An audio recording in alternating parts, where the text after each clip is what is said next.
Hi, hey everybody, this is Dark Garzon, and we're back with another video. Now, for this video, I'm going to talk about the progress and plan for atomic science.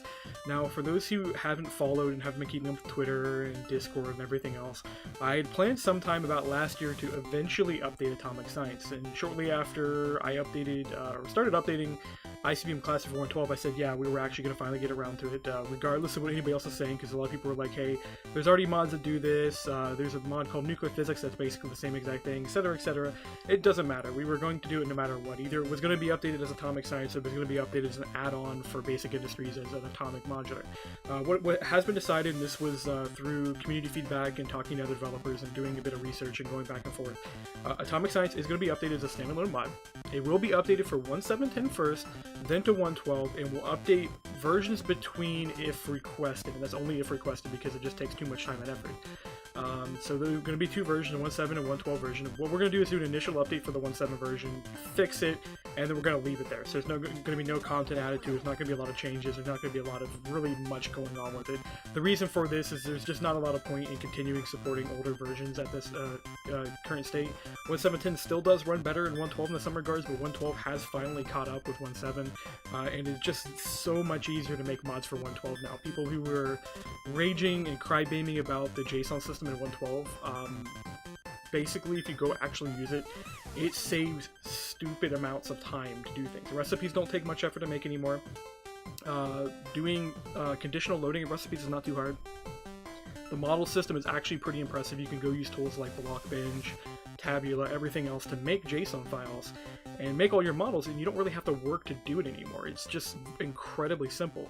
Anything that was inventory or fluid based just became stupidly simple, and this is actually, I think in 1.9 they started introducing the capability system to make this simple, and it just, everything's simpler for it. And I'm just going to stop there before I go into it, because I can make an entire video just talking about how much easier it is to make mods for 1.12 than it is for 1.7.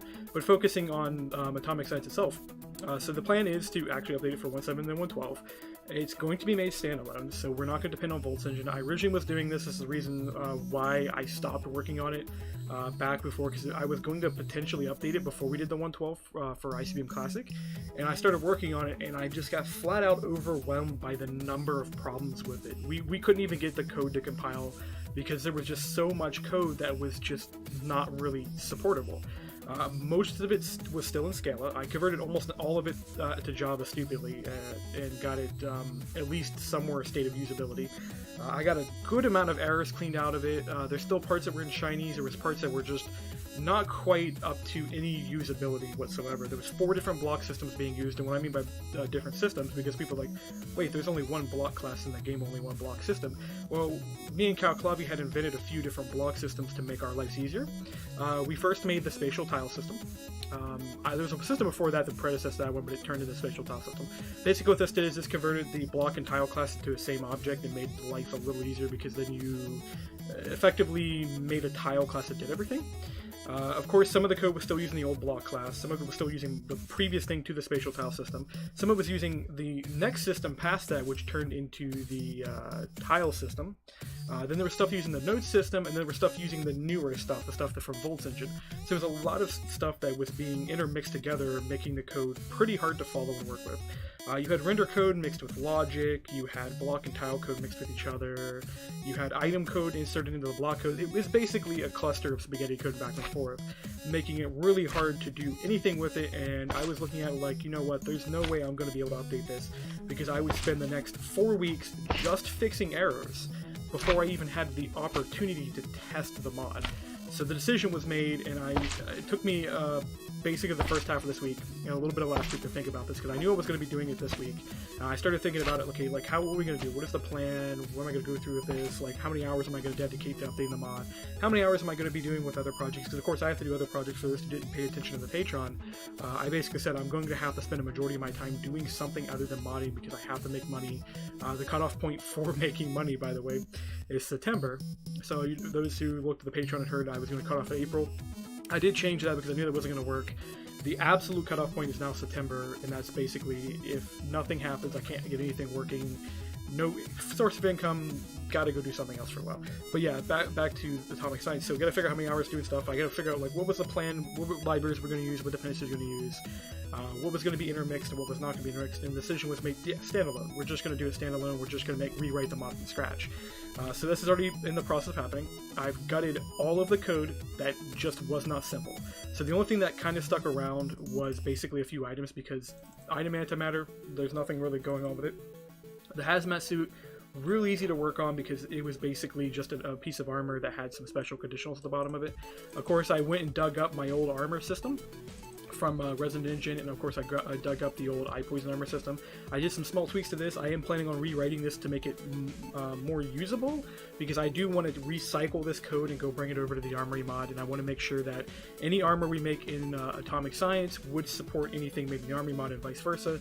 So if we made radioactive armor, say like we made a combat suit that protected you, say something like from Fallout 4, and stuck it into Minecraft in the armory mod, we'd want it to protect you from radiation, so we want to make sure that this interface is as easy to use as possible, and it is not completely different to what else we're going to use. So I did that, made sure that was all set up. I've got the hazmat armor set up, all that. So we've got a bit of a code base started here, and slowly over the period of the next couple weeks I'm going to rewrite one machine at a time. And the cool thing about doing it one machine at a time is that when I get to a point where the mod is usable, I can go ahead and just start releasing alpha versions, and I don't have to release all the features. So the first target feature set I'm going to be working on is I'm going to get all the items set up. I'm going to then get the processing machine set up, and then I'm going to get the basic reactor done. Once I get to that stage, we should be able to get to a point where that's releasable and you can start generating power with the reactor. The reactor is just going to be a very basic single core reactor with some shielding and some ventilation, so basically the old 1.5.2 version. On the note of the old 1.5.2 version, there is some discrepancies in the codebase, which is another reason why I decided to rewrite it. So the code that I had pulled and started using was from Resin Induction itself. The reason why we did this is because the Resin Induction code was actually updated for 1.7.10 at some point. So we had code that was usable and could be used. The problem with using it is that it discovered after I started digging through it, that CalClobby had made some pretty significant and major changes to the code base, which I'm surprised I completely forgot about, considering I actually wrote some of the code for this. So there were some changes of how things work. There was changes how the reactors function, and basically the code couldn't be used in that regard, because the plan is to more or less clone and copy the 1.5.2 version. So let me go ahead and time set day here. Unfortunately, I'm in 1.5.2 Minecraft. You can't tell because it says volts in the top left hand corner, but this is should be 1.5.2 if I can actually find the options here. Yeah, there's almost no way to tell without me quitting all the way out to the game. But we want to make sure that the version we are making is as true to the original version as possible. So the 1.5.2 version was the one that most people are familiar with. The 1.6.4 version did get some significant changes. That's the version I actually spent a huge amount of time fixing and patching with another developer called Maxwolf, and that was one of the very first times we actually got the mod stable. However, unfortunately, there was a point in time when the 1.6.4 version got merged into Resin Induction, and that's when everything went back downhill again, and everything went chaotic, and eventually the team collapsed at that point because, yeah, there's a lot of things. I eventually needed to make it a whole video series just explaining why the team collapsed, because there is a facet of like 1,000 different things that caused it. It wasn't just one thing. It was like one of those situations where a death by 1,000 paper cuts, basically. But part of this video I also want to do is kind of show off what the old version is, because I really don't even know myself. I worked on the mod, and I helped support the mod, basically with CalClobby. But CalClobby was the one who actually made this mod. I can't claim credit for something that I didn't actually do. So what we've got a series of machines, we've got a series of blocks. We've got radioactive material, which I do still plan to clone and put into an ICBM at some point, so that way we have that. But we have like a centrifuge, we have fusion reactors, we have turbines, nuclear boilers, and the reality is I actually don't know what all of this does. So we're going to have to sit here and play around with it and figure it out. And very likely I'll have to do a video set later after I've learned how to use the mod to explain how all the features work together. But we're going to do a little bit of on-video research here of me trying to figure out what's up. So first thing first, let me just go ahead and use the Insta Builder. If I recall right, I pray that this doesn't crash, but this should allow us to build certain things. So we got a fusion reactor. I'm just going to hit build with default settings. Okay, apparently I have to set some kind of radius. Let's try 10. I built a particle accelerator. Okay, so we have a particle accelerator. I think this just builds the frame, if I recall right. And then we just stick some kind of system in. I don't even know if a 10 by 10 is even efficient. If I recall right, I used to build these things as a 50 by 50 was the ones I used to build. But you go ahead and you just insert this somewhere in the center. I don't think it is specific. It looks like it works. Unfortunately, I don't exactly have usable power. I guess I can just hook up some mechanism energy here. Yeah, well, you can tell how old this pack is just by the fact that, look at these cubes. This predates his nice fancy models. I think this was back before we even kicked him out of the UE team, although in his defense he said he really wasn't part of the team and it was a misunderstanding that we even thought he was. There's like a whole story by itself on that one. I'm guessing what I can do, let's actually get a stack here. So I can stick items in here, and I think I need to stick cells in here as well. If I can remember how this works. And I don't know if there was a specific slot in here you had to work with. So we're not getting... So there's no right click to form it. I don't think we have a wrench in here. Let's go ahead and see if Mechanism has a wrench. I know he's got a configurator. Let's see if that can trigger some kind of building process. So I don't know what's up with this. And it could just be simple fact that I need to make sure that the accelerator is in a certain point. You know what I'm going to try real quick because I think I may have misbuilt this. I'm going to try to stick this at the end here, cap here. Because you would think if this matched real life in any regard of the way, that what you would have is it would shoot the particle out at the end or something.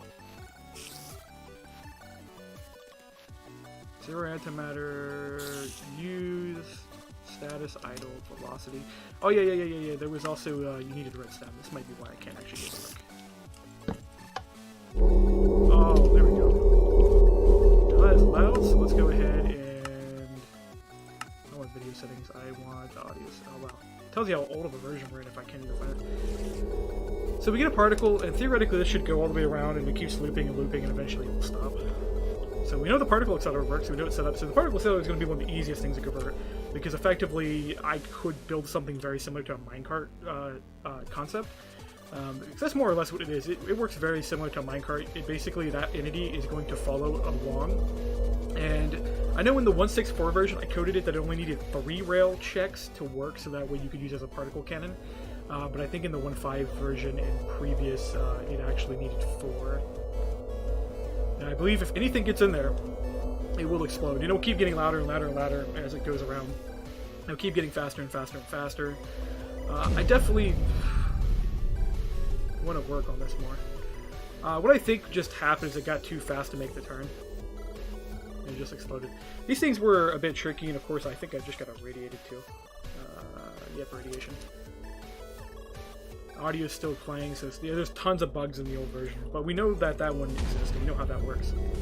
Is that just going to keep exploding on that spot until...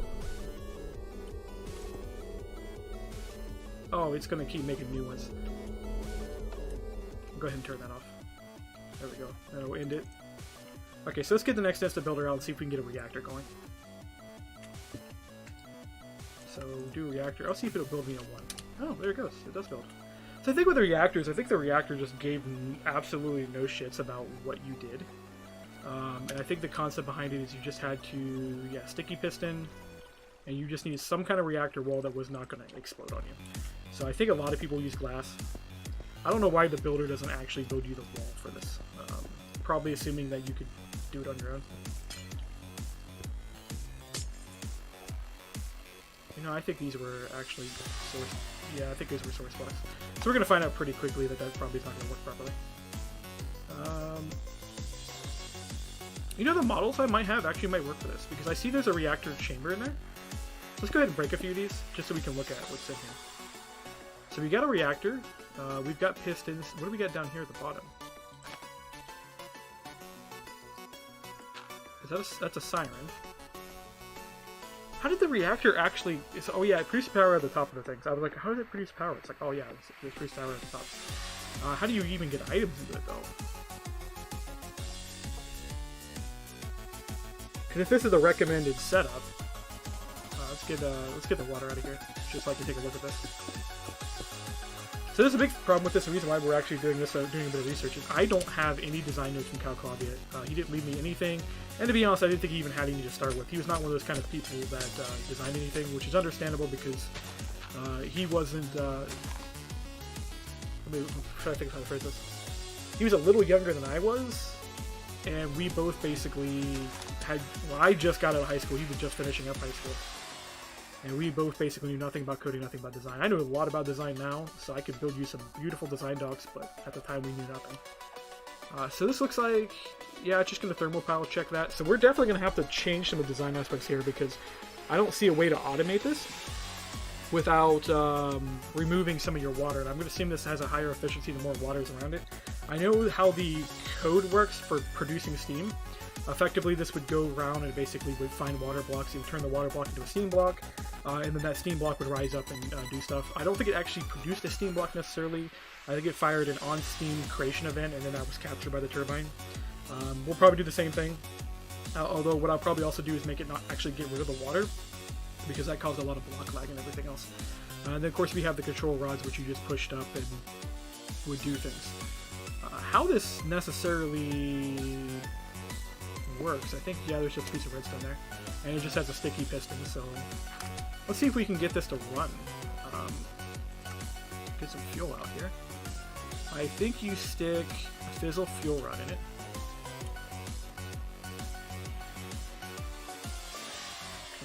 Can I open you? I wanted to look inside you.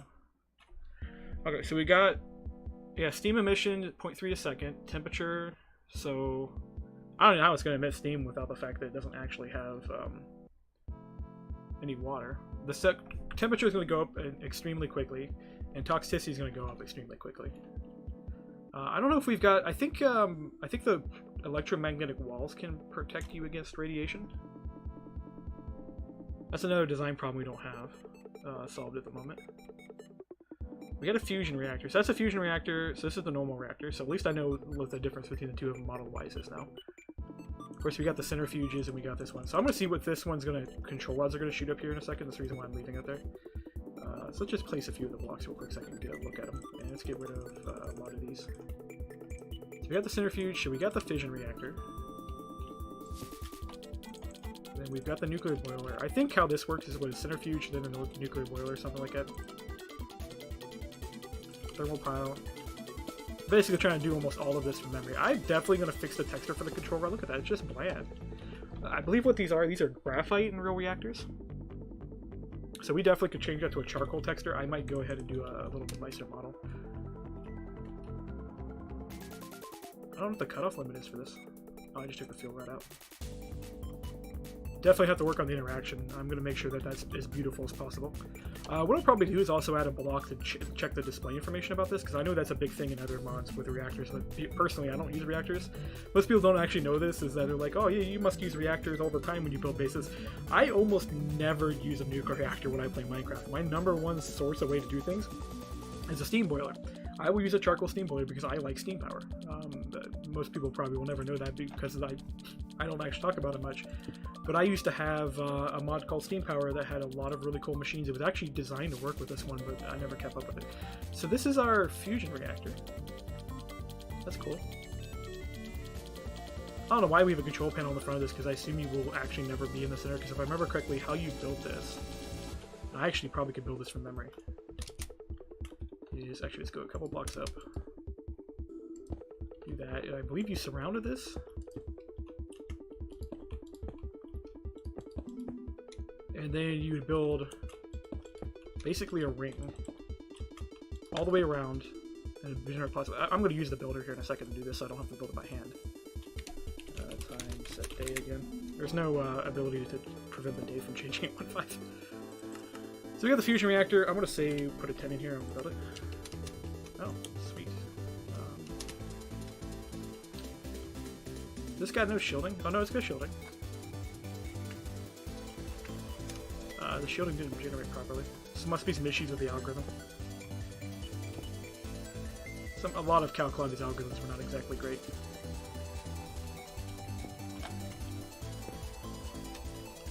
If you ever had a bug with the old version, the bug disappeared, I was usually the one that fixed it. That was my entire job for UV, was fixing bugs. I was also there to consult on electrical stuff, but that kind of disappeared after a while because we actually had a physicist join and actually give us information. Okay, so yeah, I was correct on how to build it. You basically, so right there's a fusion reactor in the middle, and then you build a big chamber for the plasma. And then that heats up water and you generate electricity. So we could actually go and dive down the middle here. And we could actually put deuterium in this and this would work. And this predates the tritium edition, which I probably won't add the tritium because a lot of people have told me they don't like it. And I'm okay with that. So we'll probably not do anything with that. I don't know if this has to be turned on. I don't even know how I would go about turning this on, like get a redstone switch maybe to blow it. I don't see any plasma being generated, and actually, on that note, yeah, our reactor is going to turn on and off. So that works. Definitely would want to put a delay on that to make sure that the rods stay clicked in. But that could be handled with redstone without a problem, so I may not even worry about that.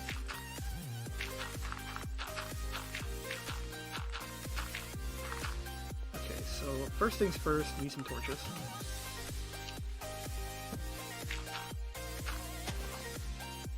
Now I just realized somebody's going to watch this and think I'm making a tutorial. They'd be like, well, you didn't show how to do this properly. Well, I don't know how to do that properly. So, yeah, we don't have anything there. So I'm going to put that there. And then what I'm going to do is put a lever up this and see if it has to be redstone. And of course we'll put a torch there so I can light it up. And let's go back outside and see if it started to generate plasma.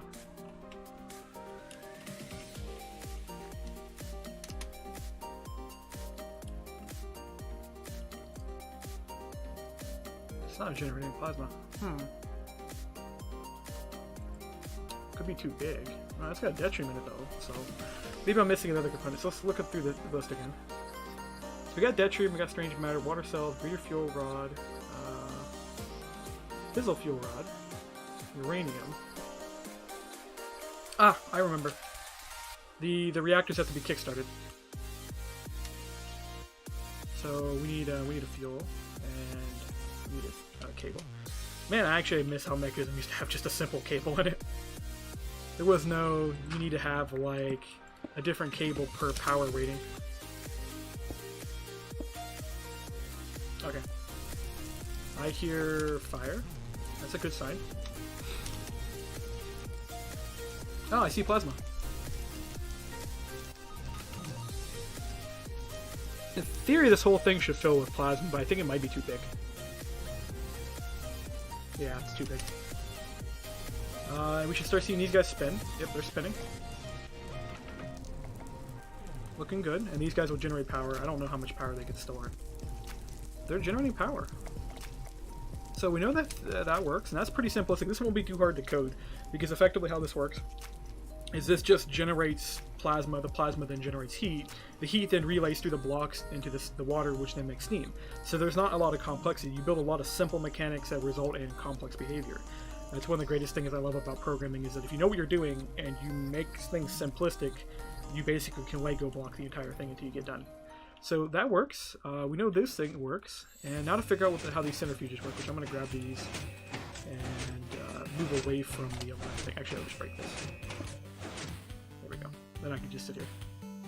So I think that how the centrifuge worked is you pump maybe water on the side, and then you put maybe the ore in here.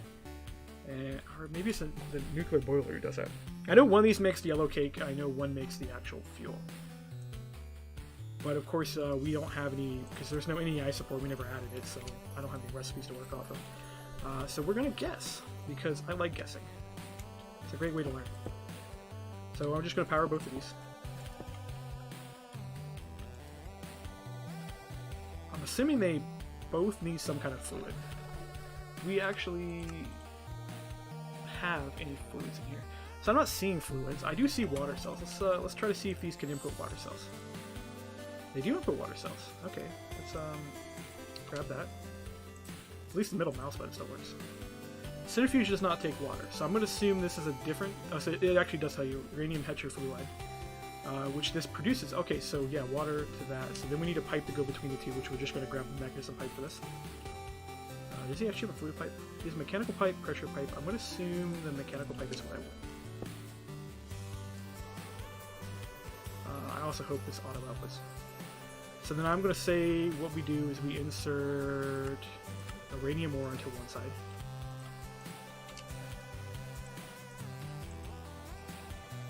And it should produce stuff. I'm assuming this is a power slot because of the icon in the back. I kind of miss some of the older mods we used to have. They used to have icons in the back because they were so nice. We lost it at some point. I don't know why. I think it just became out of laziness. We just weren't keeping consistent with designs. So this is producing tetrafluoride, which is not being pumped out. So I got to figure out how to get that out of the machine then. I'm missing texture. Nice.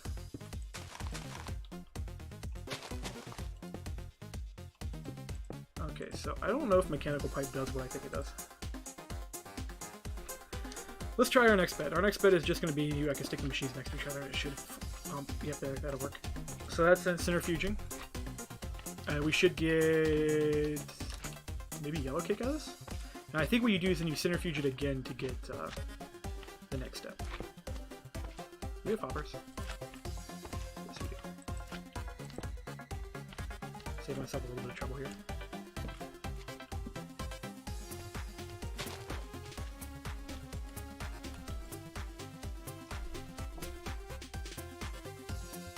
Not enough power? Maybe?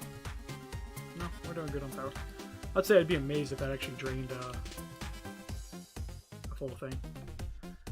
Oh, we have, you know, I haven't named that battery. What am I even thinking about? I can just throw that in there. I don't know if it even works. Of course, we got the armor, which I'm not really too concerned about. Thermostat, the basically handheld item, so I think you can link this to stuff. So let's go over here and see if we can link this while I'm waiting for the items to process.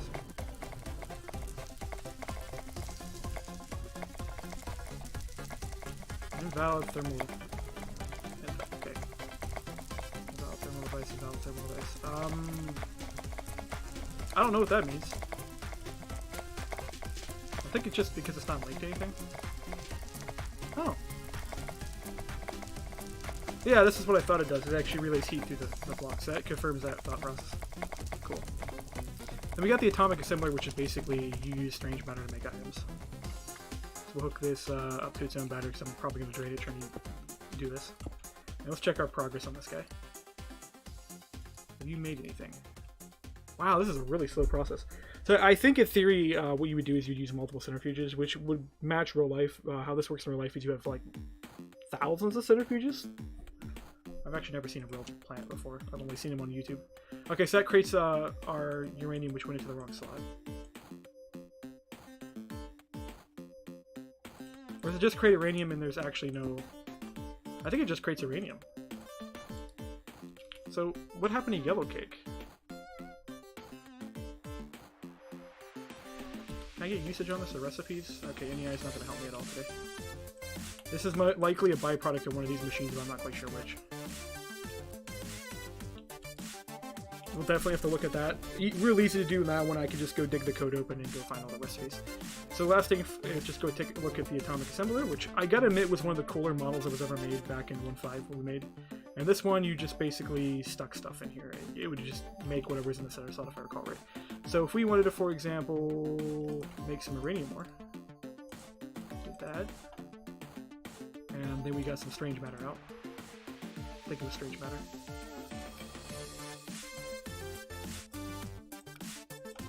You know the problem with the middle mouse button? It was also your inventory tweaks. Okay, we go processing. I wonder how many items it would give you. This is definitely something I would really want to work on a lot more. So this would be one of the last machines I will update. I'm really thinking about making it similar to IC2's Umatter, in which the strange matter would be a fluid, and then you'll have a whole creation process. So it's very likely I will not leave this machine how it is, and a lot of people I've talked to said they're okay with that, because this was one of the most unbalanced machines in the game, and it left a lot to be desired. So you get, it looks okay, it's got a good render. Personally, I think I would put some lasers in here or something, maybe have the Umatter float in the middle. So what I think I'll do is I'll build this up, and make this work very similar to one of these large reactors here. So you have this huge facility. That's one of the things a lot of people I've talked to liked about atomic science, is you could build massive, beautiful looking reactors that didn't really tank your frame rate too bad. So I'm doing about 63. I've got a decent graphics card though, so some of you that probably don't have a decent graphics card that actually, what was that? I think Journey Map did that.